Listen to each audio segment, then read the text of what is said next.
Welcome to my blog everyone. আজকের ব্লগে থাকছে হলিডেজে গ্রামে যাওয়া এবং নিজের ক্ষেত থেকে শাক তুলে খাওয়ার experience. So let's get started.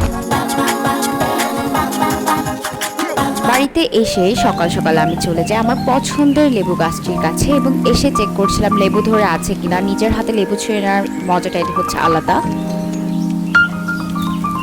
অবশ্য আমি চেক করে নিই, সবসময় লেবু না থাকলে তো আর নেওয়া যাবে না, আর যদি পর্যাপ্ত পরিমাণে বড় না হয় তখনও ছেঁড়াটা উচিত নয়। তো আমি দেখে দেখে নিয়েছিলাম। আর এই যে আমার পছন্দের তাহমিদ, আমার ফ্রেন্ড, আমার ছোট ছেলে চলে এসেছে। ও দেখো তোমার সাইকেলে আমি সবগুলো নিয়ে যাব। তাহমিদ আর আমার দুষ্টামি সবসময় লেগেই থাকে।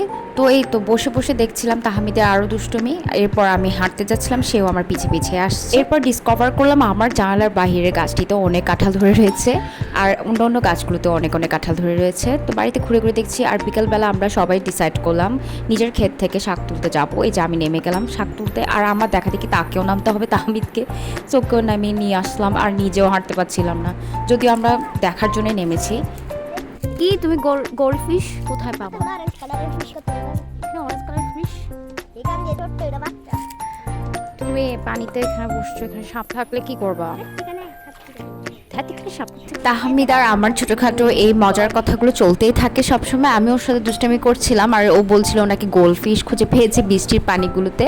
আর এই যে আমাদের ক্ষেত দেখা যাচ্ছে, আমাদের ক্ষেতে অনেক ধরনের শাক আছে। এখান থেকে আজকে কচুর শাক এবং কলমি শাক মেবি নেওয়া হচ্ছিল। তো আমাদের হেল্পিং হ্যান্ড এবং আমার চাচি শাশুড়ি হেল্প করছিল, আমি যদিও তুলতে পারি না।